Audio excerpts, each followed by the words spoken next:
On the morning of May 29, 2012, multiple mysterious packages were delivered simultaneously to political offices and schools thousands of miles apart. When staff at these institutions opened the boxes, they were horrified to discover that each one contained a limb belonging to a human being. Authorities scrambled for answers. Was this a politically motivated attack? Whose remains were packed into the boxes? Who was the person responsible for all of this? Even though the police had no idea what was going on, they should have. You see, a group of amateur internet detectives had actually been warning the police about the culprit and his plans for months leading up to the murder. But they didn't listen. If they had, perhaps the innocent person who had been killed would still be alive today. 2 years before that horrific day, one of the leading members of the group, Deanna Thompson, was working as a data analyst at a Las Vegas casino. By day, her job was to look out for suspicious patterns of behavior among the many tourists and gamblers who came to take their chances. But by night, she spent much of her time on Facebook, hiding behind the screen name Body Movin', a playful nod to the Beastie Boys song Body Movin'. In December 2010, a video appeared on the internet titled "One Boy, Two Kittens." Now, before we dive any further into this extremely sensitive case, it's important for us to highlight that throughout our video, we will never show or describe the specific contents of the multiple extremely graphic videos related to this case. The people who worked on this script do not wish to force that kind of information on any person watching that has not consented to the mental anguish that comes with it. Therefore, we will only give the context that is necessary in order to follow along with the investigation. For example, all you need to know about the first video in the case and the handful of photos posted alongside it is that they depicted acts of unthinkable cruelty inflicted on two kittens that ultimately led to their deaths. And the only hint of the culprit was a couple of frames that caught his side profile. Within days of the video's emergence, a dedicated Facebook community of internet sleuths was created. Find the Kitten Vacuumer for great justice. A cyberposse united by outrage and a shared mission to identify the perpetrator who made this video and posted it in the first place. Deanna joined immediately, still seething from what she had witnessed. She believed she could use her skills as a data analyst to comb through information and help find this supposed psychopath, and she was far from the only one.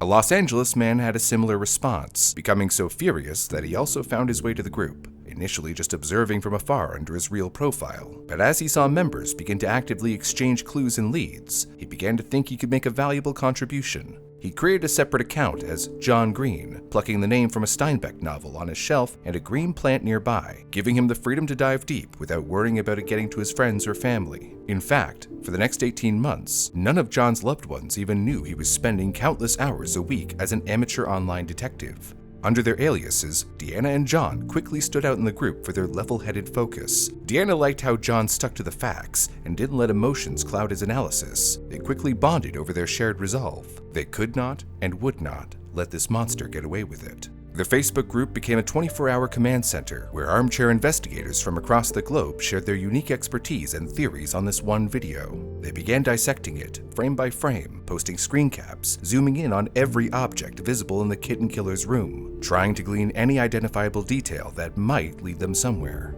One of the first clues was an electrical outlet on the wall, briefly shown in the video. Because different countries have different shaped sockets, this was a critical clue. They noticed the outlet had two vertical slots, the plug type used in North America, as opposed to the round holes of a European plug. This suggested the killer was likely in North America, but they couldn't rule out Central America, northern countries of South America, or even Japan and Taiwan, since they also use that kind of plug. Honestly, it may not feel like they narrowed it down too much, but it did remove most countries from the discussion. The pattern on the bed's comforter, the color of the walls, these were the next items of focus. For example, the group scoured the internet to determine if the same bed cover was sold by a particular retailer, or if the unique bright yellow-green wall color could be from a known apartment chain's paint scheme.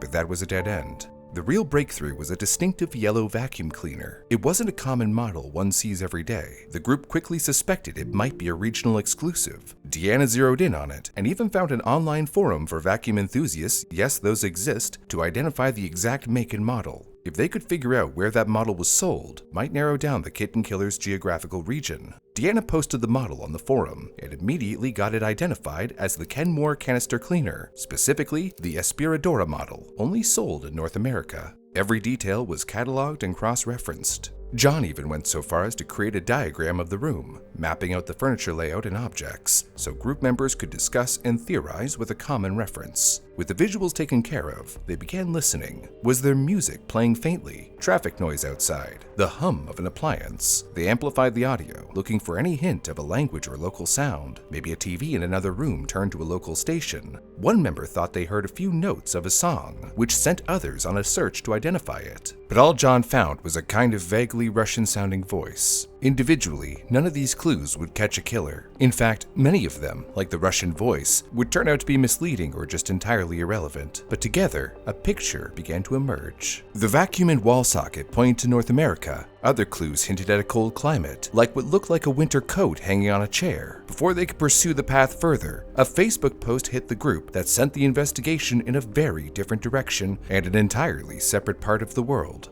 A user with the name Jamsy crams a lot in his posted a video to his personal page, depicting another form of torturous death inflicted on a kitten. To the group, his profile picture looked similar to the little they had been able to see of the other guy in the vacuum video, and the content was obviously extremely similar, leading them to believe this could very well be their guy. One of the group's members, deciding they had nothing to lose, sent a DM to Jamsy, asking him directly if he was the guy behind the original vacuum video. But nobody expected he would confess so quickly. Apparently surprised that the group would just ask him so brazenly, Jamsy sent a message saying, "Yes, I kill kittens, lol, and there's nothing you can do about it." To the group, this was an insane turn of events. With just one message, they seemed to have gotten their guy. The group's admin immediately made the announcement to the community, boosting morale more than any discovery had so far. But they still had a problem.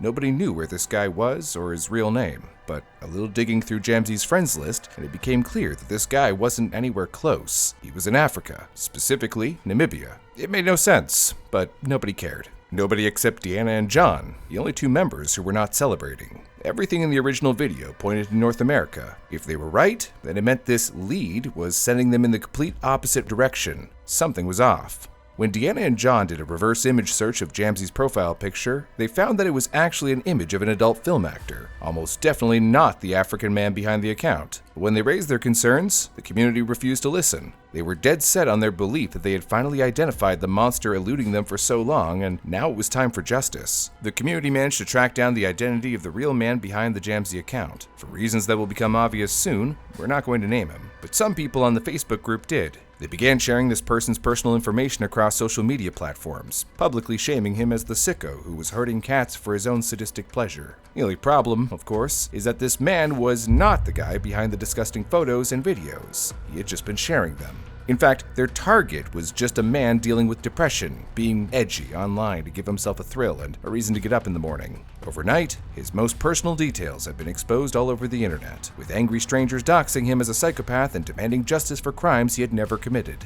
Death threats followed, reinforcing his own negative self-worth until he was no longer able to cope with the relentless harassment and public humiliation. When he later died by his own hand, the Facebook group had claimed its first victim, an innocent man. The group's membership fractured after the incident, with many leaving in horror at what their investigation had accomplished. They hadn't brought a killer to justice. If anything, they had become killers themselves. Their target was still out there, likely preparing to escalate his crimes. The question for those who remained in the group was whether they could learn from their mistakes before another innocent person lost their lives. But then came a critical bit of intel, sent through a DM by a person using the screen name Beverly Kent. Beverly announced that they knew the identity of the real kitten killer and, just to prove it, offered up what they claimed was his name. One quick Google search, and Deanna and John instantly recognized the shape of his face. That familiar, memorable side profile from the original video. They had found him. But we won't be showing his face, or speaking his name, again for reasons that will become clear soon. Even though they were confident that this guy was the kitten killer, Deanna and John were cautious. Having already witnessed the devastating consequences of getting it wrong, they were determined not to repeat the same mistake. After all, they had no way of knowing whether this tip was genuine or another false lead that could destroy another innocent life. They would need concrete proof before taking any action. Their suspect had been flitting around the internet under various fake names. He had a peculiar online footprint, involving dozens of social media profiles, each with different aliases, but all sharing photos of the same vain, wannabe model-type looking man. All his profiles were as bizarre as one another, full of posts about this man's supposed modeling and acting. There were even fan pages dedicated to him as if he had a personal army of admirers. But it soon became clear that all of these accounts were owned by the same person. Their suspect was using all of these fake puppet accounts to fabricate an entire parallel existence where he was a star. Which is exactly the kind of narcissism you might expect from someone who'd commit horrific crimes on camera for attention. But there was a pretty obvious question behind all of this that still didn't have an answer. Why would this anonymous source just offer up this information? How did they know? Could it be that just maybe Beverly Kent was actually the suspect himself, using a puppet account to get more attention? That would mean that their target was not only aware of the group of amateur detectives and their investigation, but was playing with them. They analyzed every photo of the suspect available online for hidden metadata or location clues, and they discovered that many of his uploaded photos contained embedded information about the make of the camera, a hot pink Panasonic DMCF3. This matched exactly with the data on the photos of the kitten killings. They were taken with the same camera. This was enough for them to believe that their suspect and the kitten killer had to be the same person. The tip was accurate. John went deeper, picking apart the metadata in the killer's pictures of himself. Photos taken on digital cameras often contain EXIF data of the date, time, and coordinates of the location in which they were taken. Using that information, John was able to pinpoint multiple photos to a specific location in Toronto, Ontario, Canada. But then, on the killer's YouTube page, John found a video full of pictures of himself. One photo featured him standing in front of some rock steps, a photo neither he nor Deanna had ever seen before. They could tell from the sprouting of leaves on trees that this was a recent photo, but in the background, they noticed a unique style of traffic light, a horizontal arrangement in black, not vertical and yellow like the lights in Toronto. John went hunting on Google Street View, virtually walking through cities that use those lights. It was unbelievably tedious, but John was relentless, convinced his effort would pay off. And it did. He and Deanna were scouring the virtual streets of Montreal in the Canadian province of Quebec, when, purely through chance, they stumbled on a building that looked identical to the one in the video. The stairs were the same, the foliage in the same place. He had taken a photo outside McGill University in downtown Montreal, an area they had never even considered. So now they had a general idea of where the cat killer was, or at least had been, and they had a name. This was more than they'd ever hoped to achieve on their own. Now it was time to hand it over to the professionals, or so they hoped. When Deanna and John attempted to take their information to the Toronto police, they got no response. In 2011, the concept of an internet killer felt too abstract to be anything to worry about.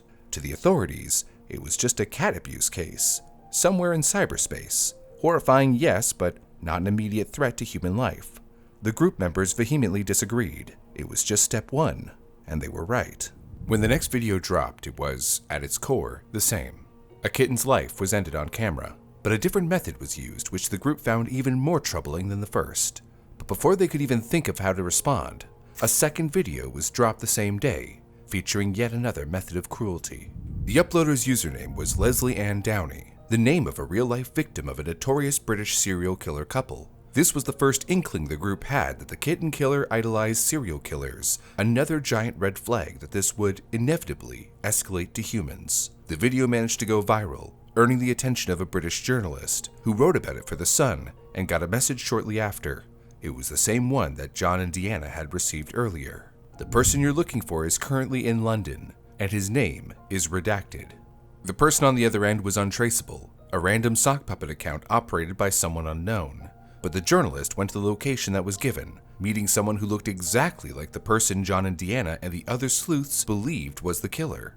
He insisted that he was not the man they were looking for, just another innocent guy being hounded by the group. When the journalist went home, he got another email from username John Kilbride, another real-life victim of those notorious British killers. It's so fun watching people work so hard gathering all the evidence and then not being able to name me or catch me. You see, I always win. I always hold the trump card, and I will continue to make more movies. Next time you hear from me, it will be in a movie I'm producing that will have some humans, not just insert vulgar word related to cats. It's never been proven, but it seems reasonable to assume that all of these accounts, like Barbara Kent, were the killer himself. He had been watching them, obviously, but now he wanted to really torment them, to give himself to them on a silver platter and then outsmart them, just like in the movie Catch Me If You Can, and you'll understand more of why that movie is being referenced soon. One day, Deanna logged into Facebook to find a private message waiting for her. It was a quote, of all things, from the philosopher Friedrich Nietzsche. Whoever fights monsters should see to it that in the process he does not become a monster, and if you gaze long enough into an abyss, the abyss will gaze back at you. The sender's identity was anonymous, another sock puppet account. But Deanna took it as a warning. She believed it was the kitten killer, that he was hiding in their group, posing as a member, observing every move they made towards trying to find him, and now he was mocking her to her face, saying, "I see you looking for me. Be careful, or you'll end up like me."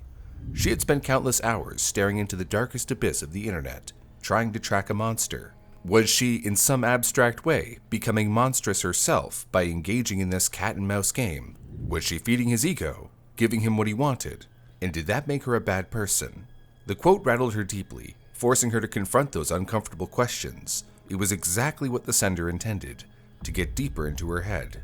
John was feeling the same way. He had thrown himself fully into the chase, confident and excited at first, but as the investigation wore on, the thrill of tracking clues was now mixed with dread. After the tragedy of Jamsy's death, and now the realization that their killer was toying with them, it was becoming evident that this was all just a sick game to him, and perhaps they were all playing along just like he wanted. Their target was proving to be more cunning and vindictive than they anticipated, and now that he knew an international group of amateur detectives was trying to catch him, this killer seemed more excited and invested in his crimes than ever. The kitten killer, with his many alias accounts, even started posting hints and red herrings online, deliberate dead ends that went nowhere. On his YouTube channel, he had liked a video that was simply the opening credits to the movie Catch Me If You Can, a cat-and-mouse tale of a dogged detective and a wily criminal who is always 3 steps ahead. John and Deanna found it on his profile and recognized it as a deliberate taunt. The brazenness was infuriating. They had positioned themselves as the heroes, and in response, he was relishing at the opportunity of playing the villain. John, Deanna, and their group were beginning to suspect that he would soon escalate from cats to human victims, and if he managed to identify them, it wasn't impossible that they would be his first choice. While that thought was still fresh in her mind, Deanna received a link to a video one afternoon. This was nothing like the others. It wasn't on YouTube. It was sent directly to her private inbox. She clicked it warily. The footage was shaky, handheld. She quickly began to recognize what she was looking at. It showed the interior of a Las Vegas casino, her casino, the very place she went to work every day. The camera glided through a hallway near the slot machines, a path she walked during every shift. It was as if someone had walked into her workplace with a camera to send her a message. I can find you too. There's a well-known theory in criminal psychology called the graduation hypothesis. The idea is that people who are cruel to animals in their youth condition themselves, purposely or not, to be desensitized to violence, allowing them to graduate to humans once they get bored with harming animals. It's the reason many serial killers and violent criminals start with animals. It's practically an early alarm bell. They begin targeting animals because they're vulnerable, easy to access, and easy to get away with. Since the 1970s, the FBI has considered it a potential indicator of future violence, often using it to profile serial killers. Deanna, John, and others all knew this in their bones. They had voiced it repeatedly in the group. Today it's cats. Tomorrow it could be a person. They had already tried to convey this to the Toronto authorities, but had been dismissed almost instantly. Now, Deanna was in a very dangerous situation. The killer she was chasing had turned his attention to her. How he obtained that footage, how he discovered Deanna's true identity, remains unknown to this day. Had the killer actually traveled to Vegas and stalked her, or did he have an associate record it?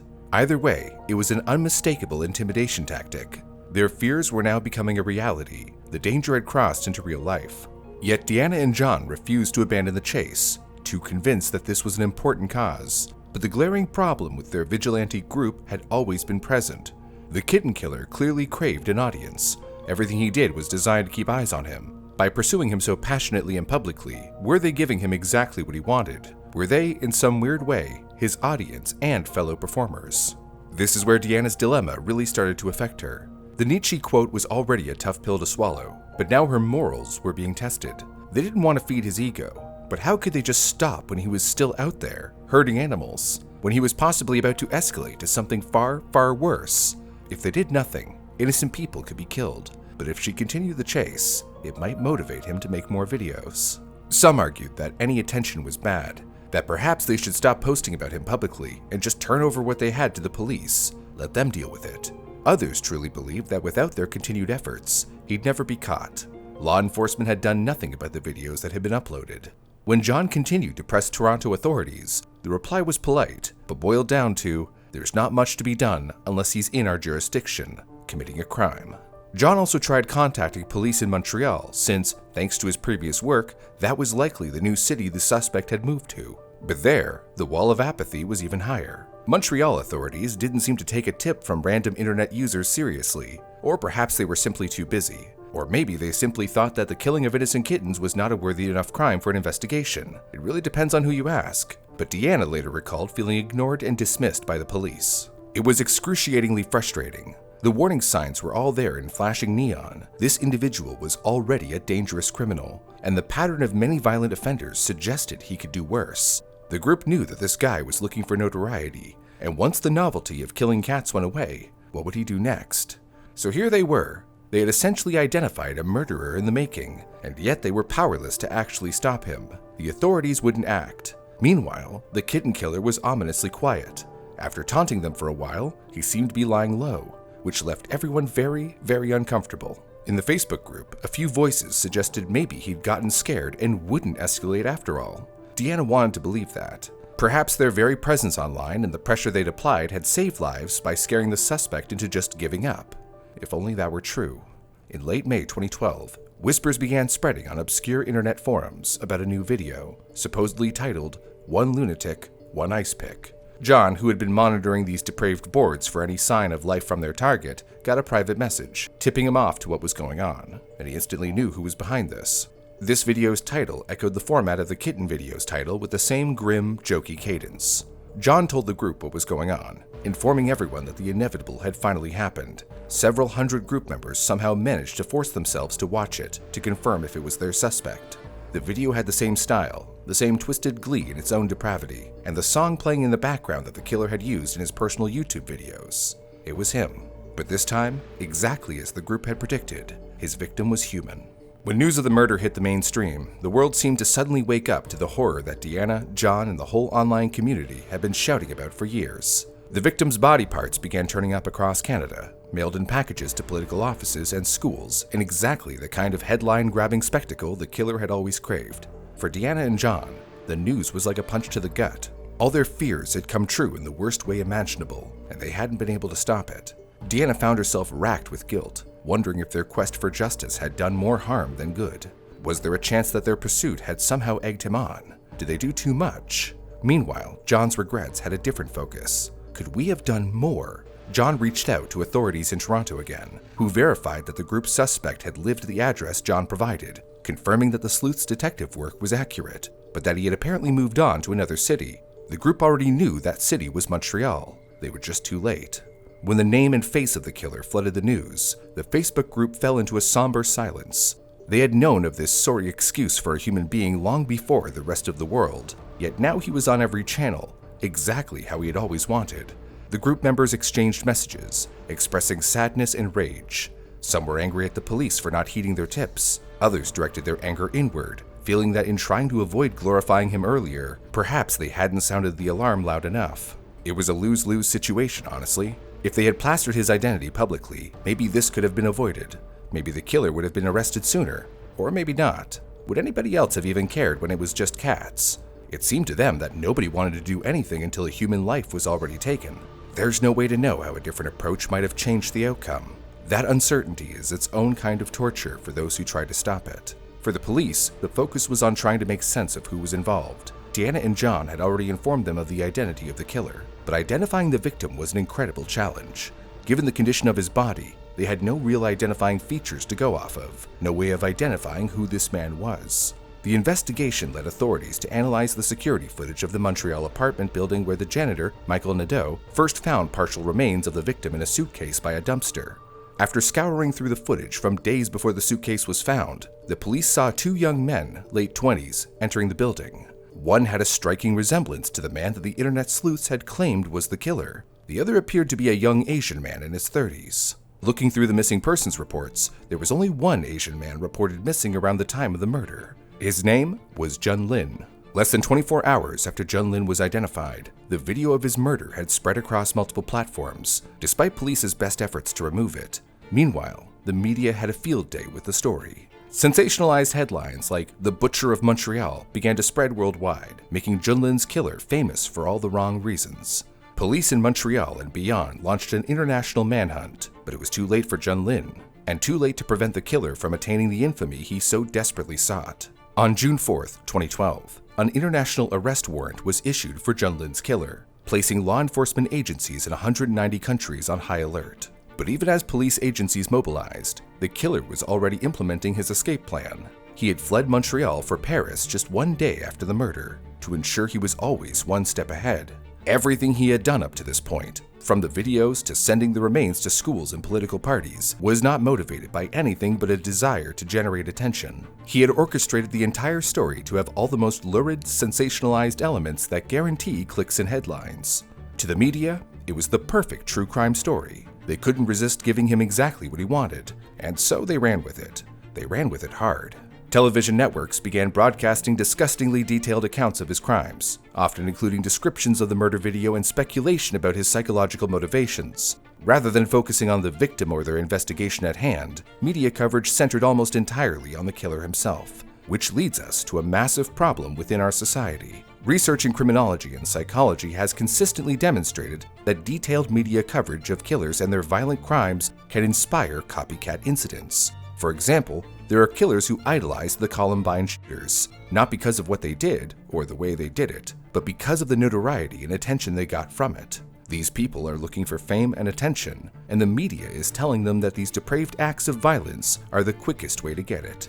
This phenomenon is known as the media contagion effect, and it's been heavily documented in tragic cases. When media coverage focuses heavily on perpetrators and their actions rather than victims and the investigation, it can inadvertently provide inspiration to others who may be contemplating similar acts. The victims are almost always forgotten, but the killers go into the history books. Think about this. Do you know the names of the victims of Jack the Ripper, the Zodiac Killer, Ted Bundy? Perhaps, perhaps not. But you definitely know them, because the narrative is built around them. Which is why anyone who reports on these events has a responsibility to change the way these stories are told. After the 2012 Aurora movie theater shooting, a no-notoriety movement emerged. People had noticed the same deadly trend, how, even in death, each shooter appeared to motivate a new crop of mass shooters who wanted that same infamy. So the parents of the deceased, along with the police, began urging the media, do not turn these criminals into celebrities. But to this day, the media at large refuses to heed their warning. The No Notoriety campaign implores journalists to focus on victims and facts, and stop splashing killers' names and faces everywhere gratuitously.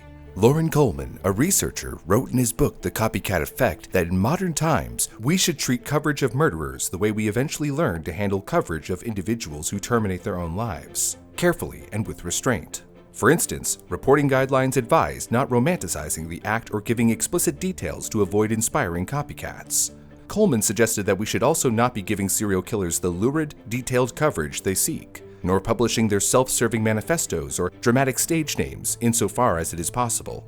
Not everyone in the media agrees with withholding names or details, obviously. Some people have argued that the public's right to know trumps the risk of copycats, believing that it's a slippery slope. When you break it down, it's a balancing act, informing the public without making icons out of the worst that humanity has to offer. In this story, it's plainly evident what the killer wanted, and tragically, he got it. But must this and other videos continue to feed his ego and, in doing so, promise the same reward to potential future killers? John and Deanna came to understand this crucial difference. During their chase, they often referred to the suspect not by name, but as the killer, or even by impersonal nicknames like Vacuum Guy. It was a subtle way to strip him of the notoriety he craved. They wanted to catch him, yes, but they didn't want to make him famous. As it turns out, they had no hand in that. The media decided to do it anyway. This is why, in recounting their investigation, we have tried our best not to shine a spotlight on Lin's killer. His identity is widely known at this point, of course, but indulging in the spectacle of his persona serves no constructive purpose here for any of us. What he did, the person he wanted to become, is morally abhorrent, and we're not going to indulge any of that. There is, however, one silver lining from him getting the fame he wanted. When your face is everywhere, you have nowhere to hide. On June 4th, 2012, after a week-long international manhunt, Lin's killer was captured at an internet cafe in Berlin in perhaps the most pathetically poetic way possible. He had foolishly and predictably been reading news coverage about himself when a cafe employee recognized his face from newspaper photographs. German police officers, who happened to be conducting a routine patrol nearby, arrested him on the spot. Even while on the run, his cripplingly large ego couldn't resist the allure of his own infamy. When police closed in to arrest him, he initially denied his own identity, but apparently it took little to no persuading from the police before he admitted to what he had done and offered officers a simple, "You got me." The arrest brought the manhunt to an end, but it also marked the beginning of a new phase in the case. The killer had achieved his goal of worldwide notoriety, and now the legal system would provide him with an additional platform to continue seeking attention. German authorities confirmed that he would not fight extradition to Canada, allowing him to return to face charges more quickly than anticipated. Was this surprising decision just another part of his ongoing strategy to remain in the public spotlight? Who's to say? But it is interesting to note that cases like this one aren't publicized in Europe like they are in North America, and a lengthy legal battle in Germany would have received far less media attention. Canadian authorities quickly confirmed that they had sufficient evidence to pursue first-degree murder charges, along with additional counts related to the mailing of human remains and threats against government officials. The trial would, however, dredge up one of the most painful experiences in the lives of Junlin's family. As media coverage reached saturation levels, Junlin was increasingly left out of the story that had consumed international attention. News reports routinely referred to him simply as the victim or the murdered student, reducing his entire life to his role in someone else's crime and not the human being he was. Junlin was not just a body. Jun's story, his real story, is one of a kind, as all of our stories are. He was a 33-year-old student who had arrived in Montreal from Wuhan, China, to study computer science with a life full of promise and loved ones back home who cherished him. He was a hopeful person who sought a better life abroad, embraced new experiences, and touched the lives of those around him with kindness. Those who knew Jun described him as gentle, positive, and genuine, a stark contrast to his killer. He was reliable and caring. His friends said if Jun planned to go out of town, he always let them know why so they wouldn't worry. Taking the leap to make his home in a completely foreign country, Jun was building a future for himself all on his own, juggling classes and part-time work at a convenience store while also squeezing in lessons to learn French, the dominant language in the area. Jun was also a gay man who hadn't yet come out to his family back home. Part of what drew him to Canada was its reputation for being more open and accepting, and he felt that he might be able to be himself there, away from the traditional pressures he faced in China. His ex-boyfriend later tearfully recalled that Jun had a pet cat whom he adored like a child. When that detail came out, it hit the internet sleuths even harder. Of all things, he loved a cat, the same creatures that the killer had spent years torturing. Jun's life was so much more than the horrific way it ended. He was an only son, and his parents in China had pinned their hopes and dreams on him. In the trial that followed, Jun's father, Lin, delivered an impact statement that was devastating. In his words, he described Jun in a litany of affectionate terms. His brave son, smart son, laughing son, caring son, adventurous son, handsome son, strong son, popular son. He was begging people to see his son as the person that he was, a beloved young man with many facets, someone full of life. In one statement, he summed up one of the greatest injustices in this story and so many others like it. I live each day with regret that his name will only be associated with a horrible, degrading crime. The media largely treated Jun as a footnote on a prop in the killer's story. In many articles, he was the Chinese student victim, mentioned in passing while they heaped on the details of the murder and the man who committed it. This happens repeatedly in our modern media cycle, but Jun, like all other innocent victims of murder, mattered. His humanity, his dreams, those are what truly deserve to be remembered. He had hoped to finish his degree and start a business in Canada one day. He had friends who cared about him and a whole life ahead of him. All of that was stolen in one heinous act of narcissism. When we talk about these kind of stories, we must be careful not to let monsters overshadow the humanity of their victims. And to their credit, Deanna and John, after everything, were acutely aware of this. In their online group, once the dust settled, they made a point to honor Jun. They shared photos of him smiling with friends, discussed his love of video games and his cat, and mourned the man they never got to know but felt a connection to. In doing so, they tried to ensure that Junlin's memory would not be lost. The trial for Junlin's murder began in September 2014, more than 2 years after it occurred. The killer pleaded not guilty to first-degree murder charges, despite the existence of video evidence of the crime recorded by him, setting up a hopeless legal defense that would do nothing but provide him with additional time to remain in the public spotlight. His defense team argued that he was not criminally responsible for his actions due to mental illness, a strategy that of course required extensive discussion of his psychological state and motivations. In December 2014, after deliberating for 8 days, the jury found the killer guilty of first-degree murder and 4 other charges related to Lin's death and the mailing of body parts. The verdict was broadcast live across Canada and covered extensively by international media outlets, allowing the whole world to watch as he was sentenced to life in prison without possibility of parole for 25 years, the maximum penalty available under Canadian law. The story was over, but the legacy was just beginning. The crimes had inspired multiple documentaries, countless news articles, and extensive online discussions. Filmmakers and journalists approached Deanna and John, showing interest in telling the story from the perspective of those involved with the online manhunt. Initially, both of them had serious reservations. After all, a central question they had agonized over was whether any attention should be given to a killer like this. Would making a documentary just feed into the very problem they identified? Deanna especially felt conflicted. She had stepped away from internet sleuthing after 2012, horrified and exhausted by how things turned out. 2 innocent men had died, the killer got what he wanted, and justice was not as satisfying as they had hoped. For years, she tried to get back to leading a normal life, focusing on her day job, but the story was not done with her yet. Netflix wanted to do a show about this whole saga. They claimed that they wanted to deliver a clear message to the world, promising Deanna and John that they would tell this story the right way. This was enough to convince them, and they agreed to participate. But as you'll see, whether or not that message was the right one to send is up for debate.